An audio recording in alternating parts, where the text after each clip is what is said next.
Olá, começa agora o Fisco em Pauta, o programa da Associação e do Sindicato dos Auditores Fiscais do Rio Grande do Norte, em parceria com a TV Assembleia, para levar até você notícias das áreas econômica, fiscal e tributária do nosso estado.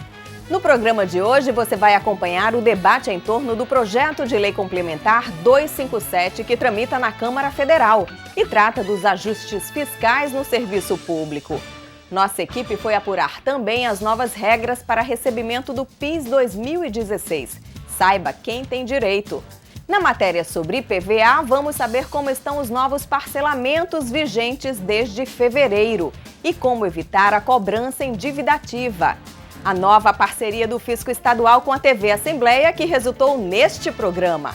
E a Assembleia Geral que tratou da reforma do Estatuto da Associação do Fisco e do Congresso Nacional que será realizado em Belém no mês de novembro.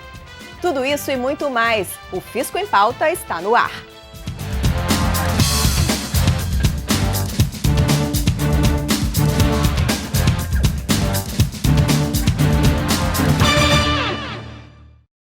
O presidente da Assembleia Legislativa recebeu os representantes do Fisco Potiguar para firmar uma parceria entre a Associação, o Sindicato dos Auditores do Estado e a TV Assembleia. O acordo entre o Poder Legislativo e as instituições garantiu a veiculação do programa Fisco em Pauta.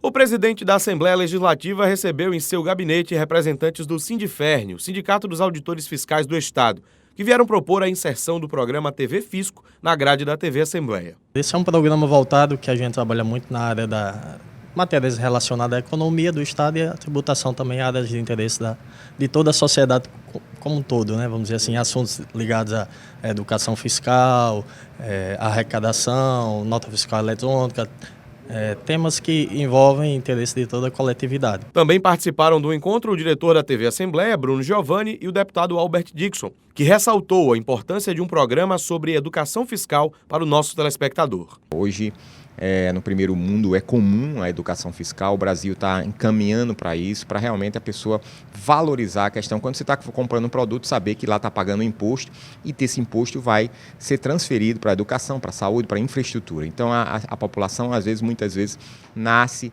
e não sabe exatamente que isso se transforma em infraestrutura e que ela está pagando imposto. Esse programa é um programa que vem a informar cada vez mais a população e a satisfação a Assembleia Legislativa poder fazer essa parceria que estamos iniciando no dia de hoje.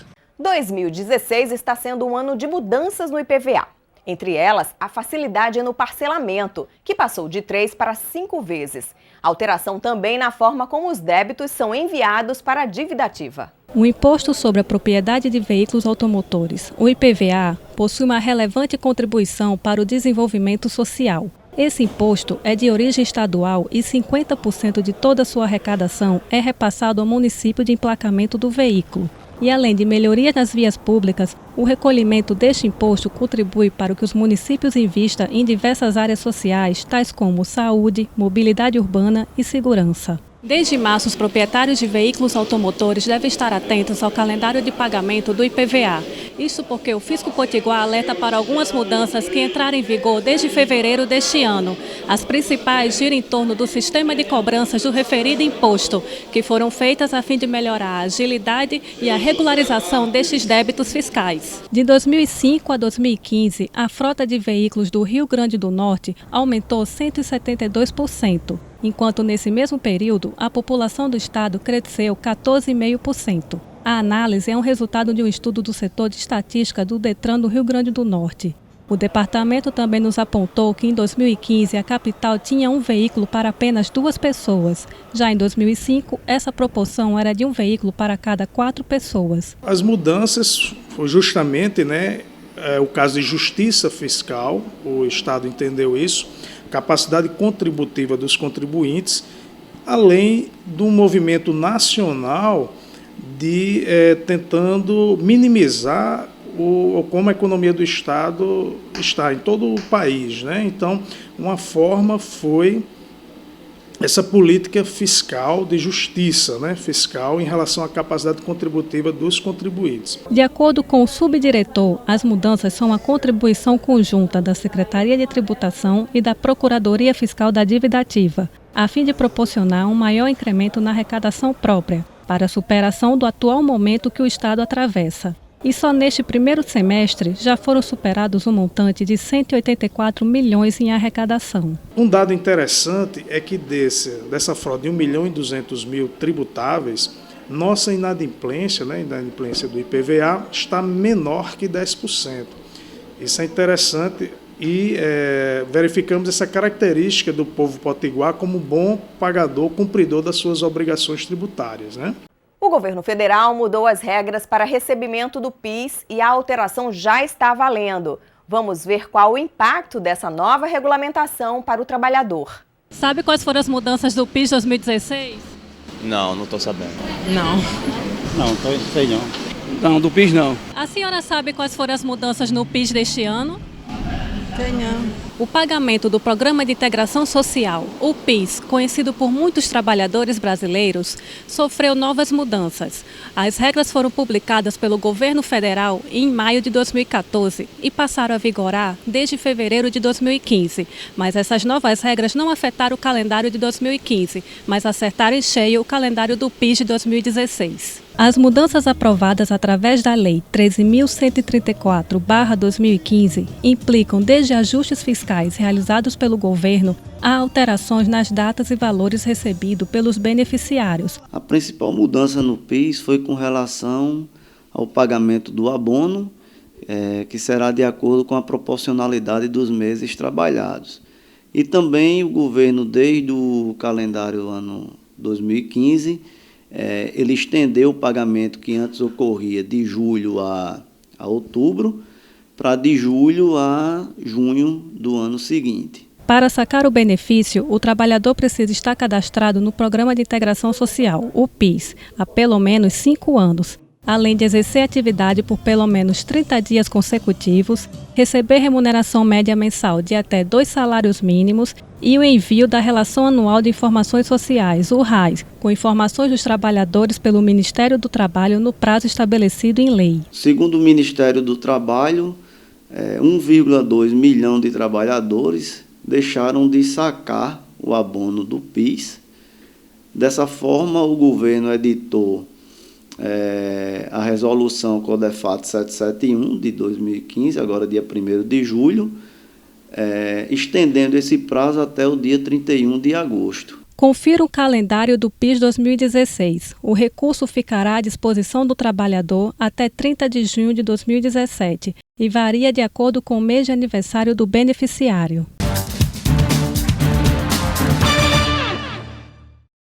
A Secretaria de Tributação do Rio Grande do Norte está concorrendo ao Prêmio Nacional de Educação Fiscal. O prêmio valoriza projetos que atuam sobre o resgate da função social dos impostos. O resultado do concurso será divulgado em novembro. Os auditores fiscais do Estado, associados à Asfarne, estiveram reunidos em Assembleia Geral para debater a reforma do Estatuto, plano de saúde e novos projetos para as sedes sociais. Confira. A atual gestão da Associação dos Auditores Fiscais do Estado do Rio Grande do Norte, a Asfarne, realizou sua primeira Assembleia Geral.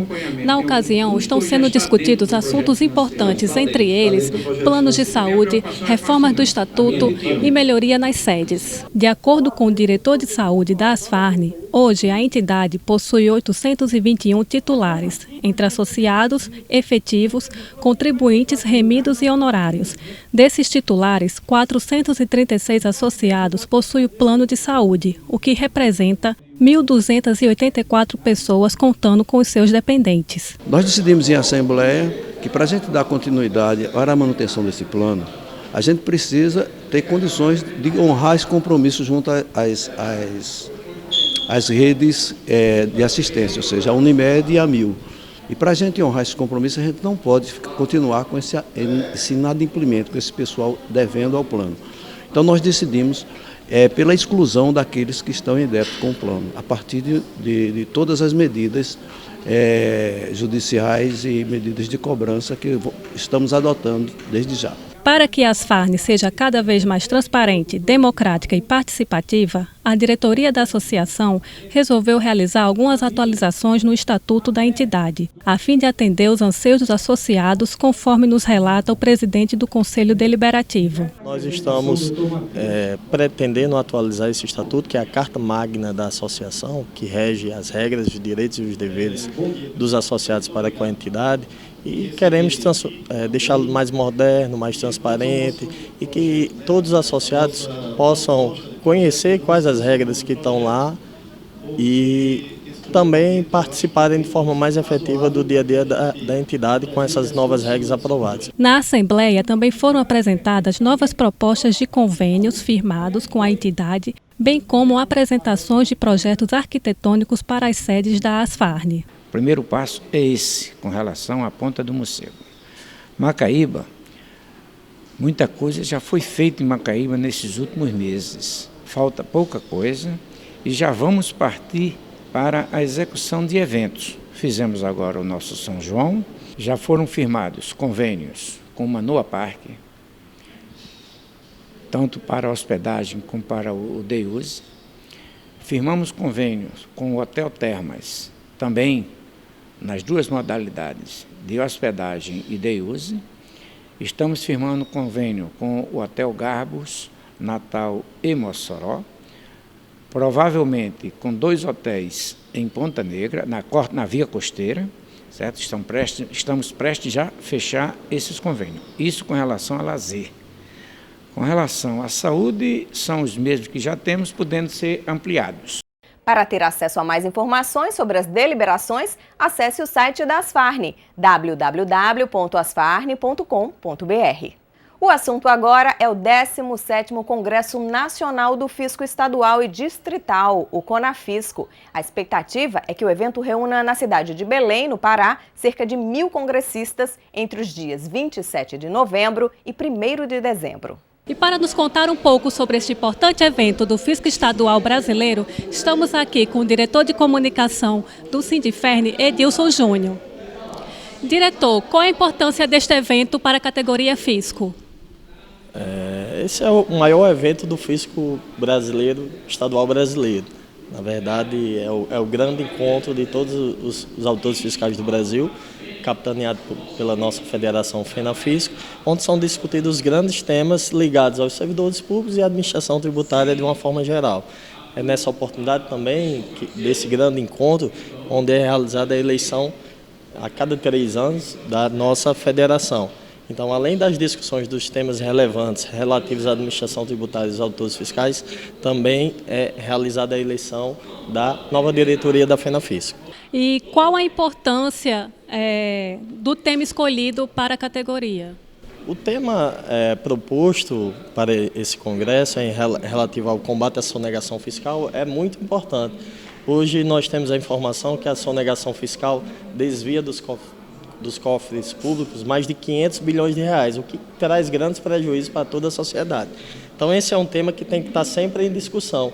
E a categoria que trabalha combatendo essa sonegação fiscal são justamente os autores fiscais, e é um tema muito relevante para a sociedade, sobretudo em tempos de crise econômica, onde faltam recursos para a aplicação na saúde, educação e segurança.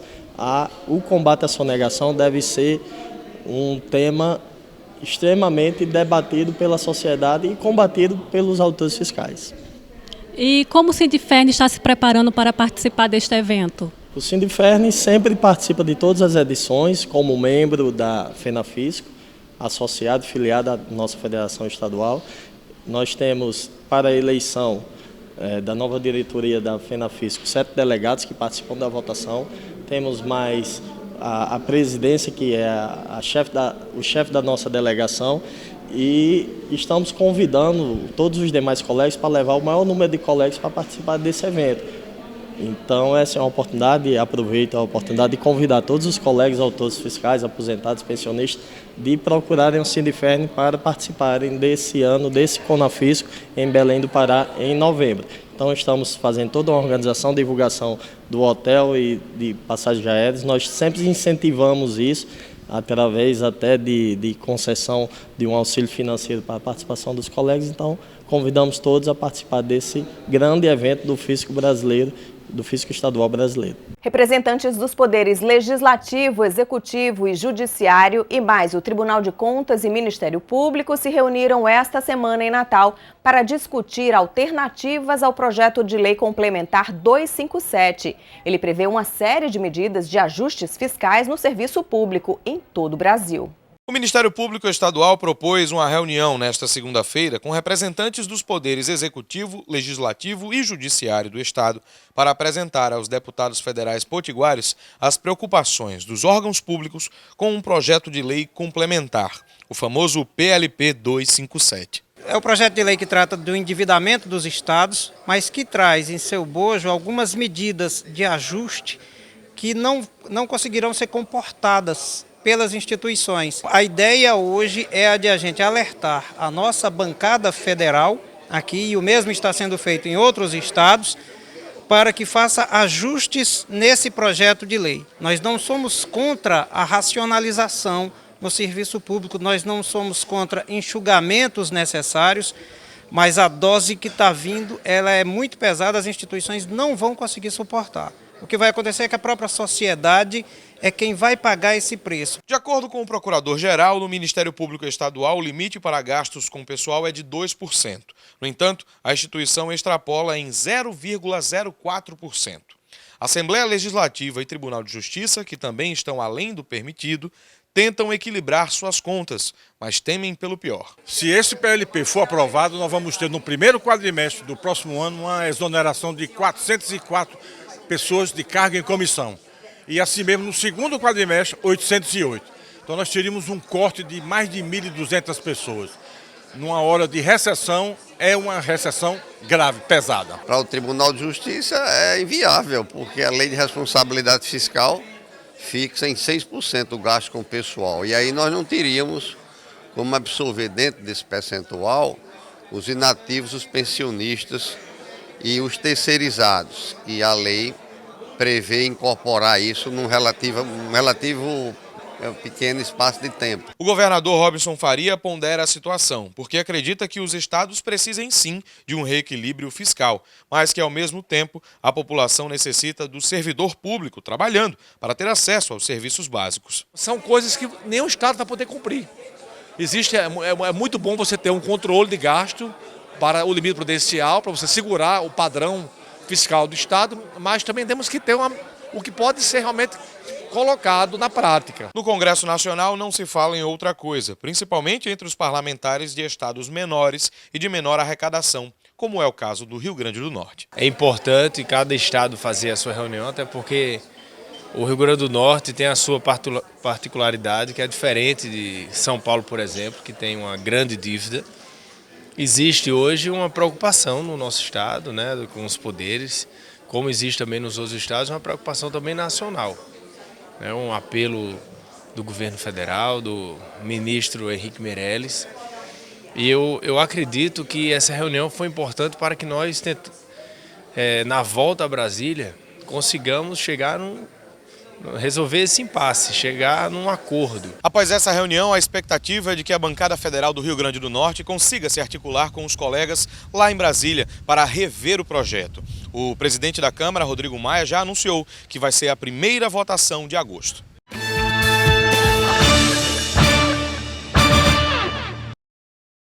E para falar mais sobre o PLP 257, eu converso agora com Roberto Kupski, que é presidente da FEBRAFIT, Federação Brasileira de Associações de Fiscais de Tributos Estaduais. Um prazer tê-lo aqui no programa do Fisco. Doutor Roberto, como é que está sendo a participação do Fisco nesse debate em torno do PLP? Extremamente intensa, Ana. E o momento exige. Hoje é um dos assuntos mais momentosos que temos no país. Então, em termos de Brasil, todas as nossas categorias, todas as nossas entidades estão extremamente envolvidas. Sabe como um exemplo aqui do nosso Rio Grande do Norte, que temos duas entidades extremamente atuantes, a Asfarn, presidida pelo nosso colega José Damasceno, o nosso Sindifern, que é o nosso sindicato, pelo Pedro Lopes, e que tem demonstrado a coesão desse grupo. E nós estamos muito preocupados, efetivamente, com o encaminhamento que está sendo dado, esta votação, que, sem dúvida, vai trazer um prejuízo para o serviço público, para a sociedade que tanto precisa desse serviço público. Qual é a preocupação mais específica? Porque está se tratando de um ajuste fiscal, não é? Limitação de gastos dos poderes. Qual é a preocupação mais específica do fisco? Primeiro, porque na realidade nós já tem carência de serviço público. Os estados atuam muito em área de segurança, educação, saúde. Estas áreas necessitam muitos servidores e qualificados.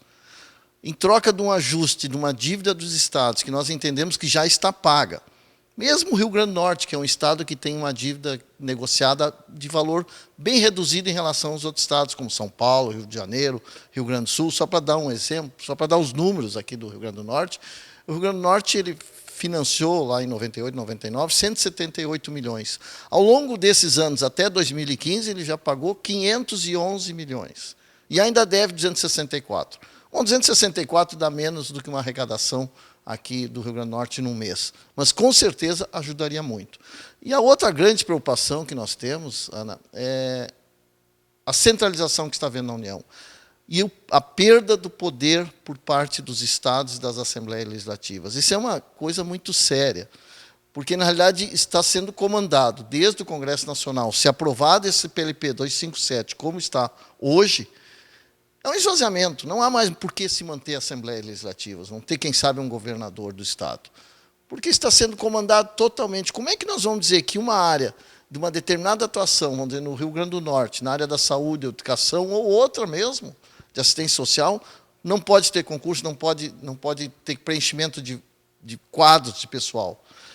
E isto que está sendo comandado esse PLP.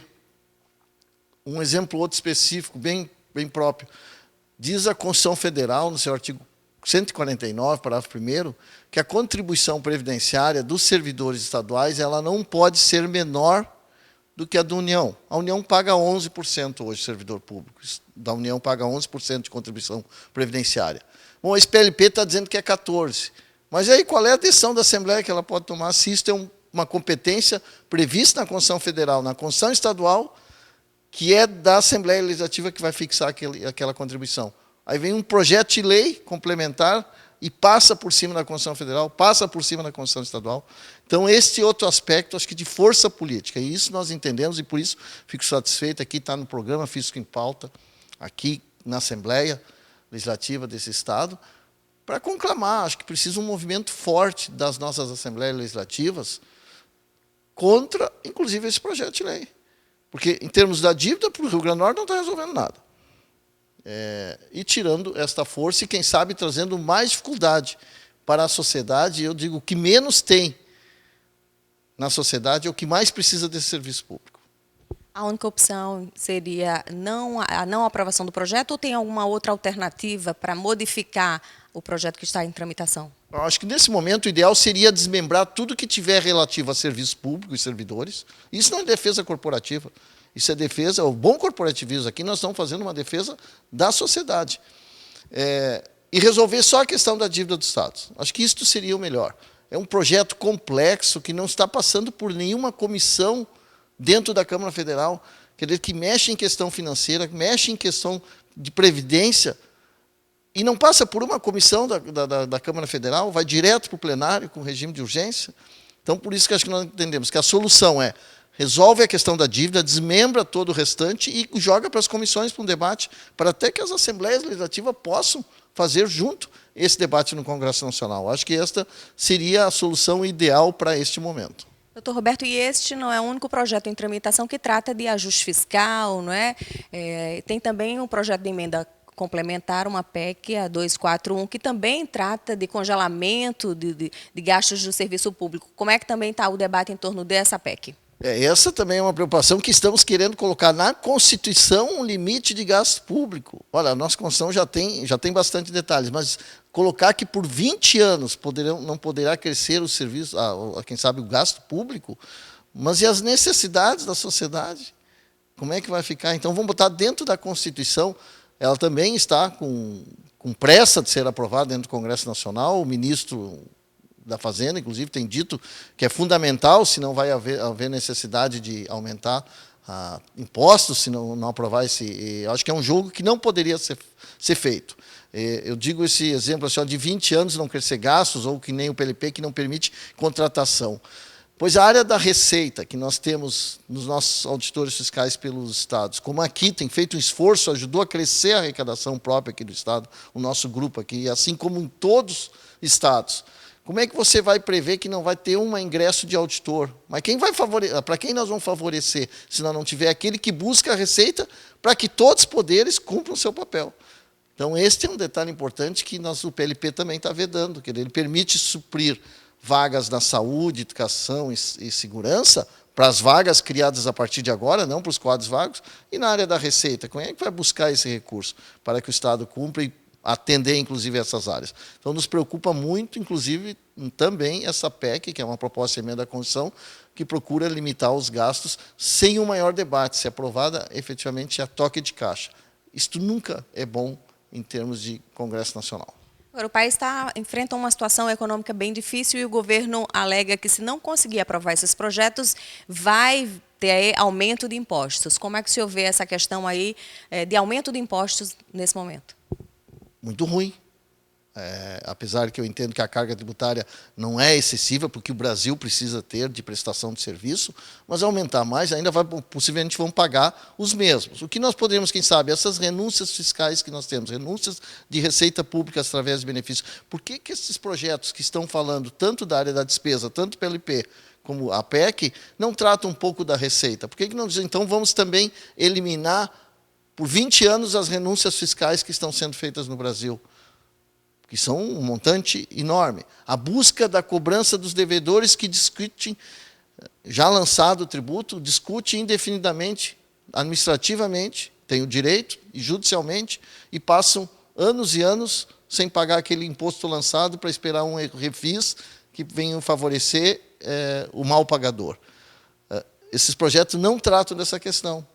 Como cobrar melhor essa dívida ativa, como renunciar, diminuir as renúncias públicas que estão sendo feitas através de benefícios fiscais, são caminhos que poderiam ser adotados. O fim de benefícios fiscais não seria prejudicial para os estados, para a livre concorrência entre os estados?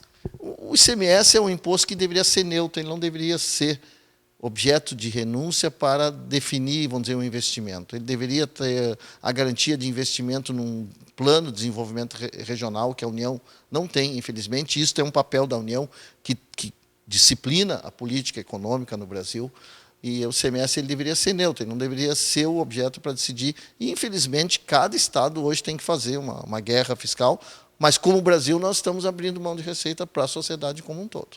A FEBRAFIT tem apoiado os estados nessa luta por melhores condições, uma redistribuição melhor dos tributos do Brasil? Sim, nós temos, inclusive, uma proposta de reforma tributária completa, onde tira essa concentração que temos na União hoje.